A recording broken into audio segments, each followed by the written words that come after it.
College students are back on campus, and with all the excitement comes new challenges for staying healthy, from late nights and shared spaces to navigating independence for the first time. Wellness has to be a priority. I sat down with Dr. Annie Williams, Deputy Director at the Norfolk Public Health Department, and she breaks down what every student needs to know to thrive this semester. First advice is be intentional. And that is to say, give thought to every decision that you make. The challenge when leaving home and having the freedom to make your own decisions is you don't have built-in boundaries, so to speak. And so some of the options that are presented to you can have hidden dangers and can have consequences. So I would say first be intentional. Give yourself a moment to think through the decisions you're going to make. The most important is meningitis, because, and most colleges require it because it is such an aggressive and it is deadly. The meninges are the covering to the brain. Should you get infection on the covering, it easily transmits to the brain itself because the skull is a contained structure. When the brain is infected, it swells and it has nowhere to go except down through the opening where the spinal column opens. So you get herniation of the brain and sudden death. Biologically, that's what happens. So that is crucial.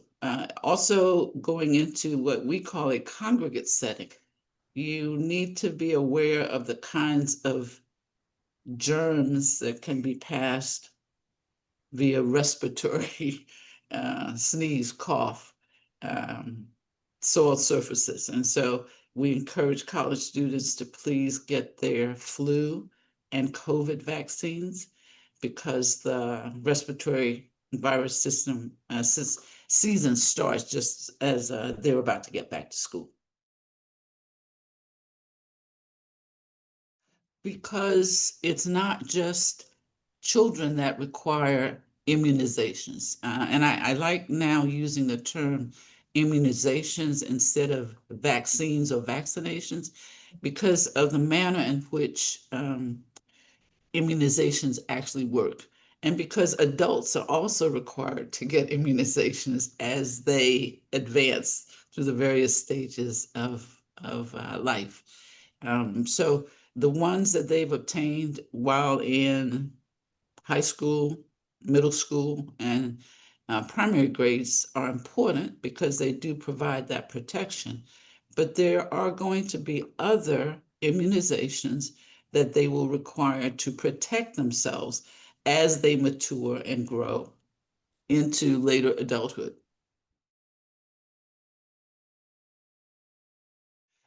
We have, I think, several safeguards in our community. We do have partnerships with the health systems, with the urgent care centers, and then the public health department system itself. We are a regional chain. There are health departments in each of the cities.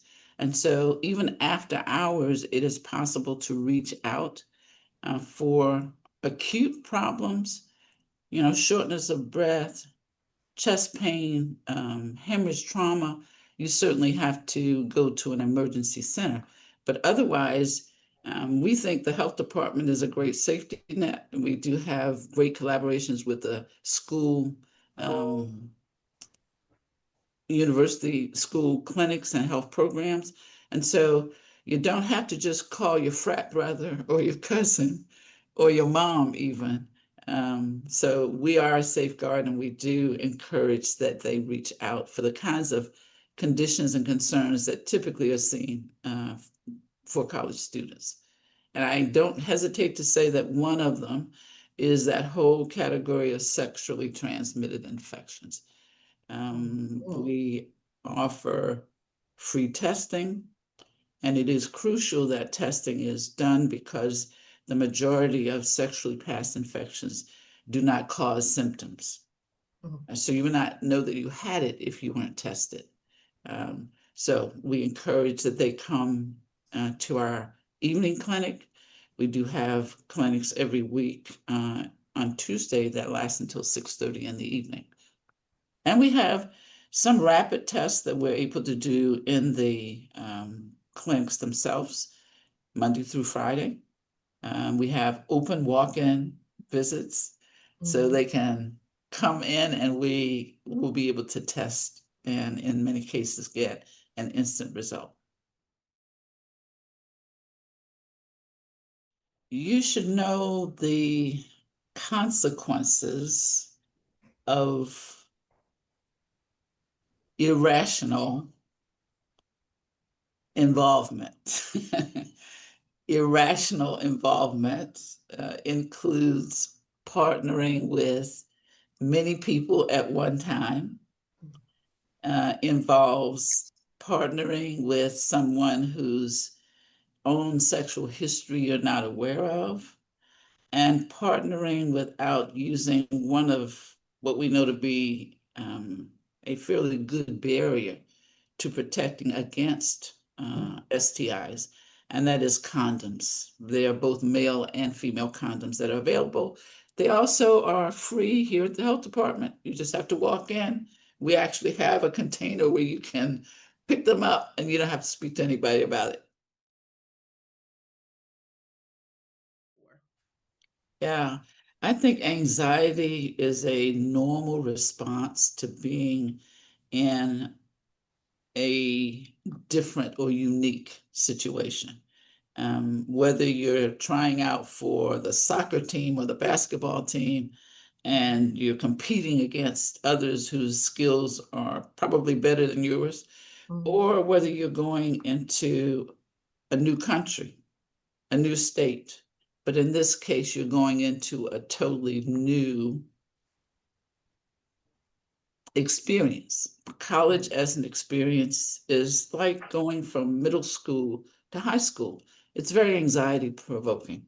And so I think when your friends say to you, you weren't listening to me, you don't seem like yourself, is everything okay? That you have to be honest with yourself and acknowledge that. Unrecognized, unacknowledged anxiety easily transfers into depression. And depression, unfortunately, untreated, can also evolve into very untoward consequences. Because you never know when you're going to need it. There was an expression when I was in college, life comes at you fast. And that's literally true. You know, you find yourself in scenarios and situations that you could not have anticipated. And so when you have that fight or flight response and you feel it in yourself, you need to have an outlet. And so 988 is just a wonderful outlet. But even before you get to that point, we do have something available through our website called Credible Minds. It is an on-site kind of virtual connection to others who may be experiencing some of the feelings that you're having. So I do recommend that they can simply go to the Norfolk Public Health Department website and check out Credible Minds. Take someone with you who does not drink. um, I hasten to think back to my college days. It's so easy when you are, quote, partying to drink more than you think you're drinking and to actually become inebriated or trashed, I think is the word they use now. But kind of partner up with someone who is committed to remain sober and not drink at all, because they will have a clearer view of what's happening with you as well as what's happening around you. That would be a great safeguard. From a medical standpoint, drinking has a damaging effect on certain vital organ systems. It's also an addictive substance. It may taste good at first, it may feel good at first, but it becomes habit forming.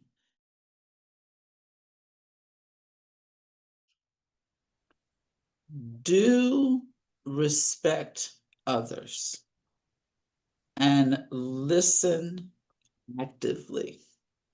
That helps you to gain knowledge, to gain perspective, and to make good decisions most of the time, but better decisions all of the time. The one don't is for strangers, people who you don't recognize even on the campus. Be leery. Um, Try not to travel across the campus alone. Campus security is good at most universities and colleges, but police yourself and make sure that safety is always at the top of your mind. The,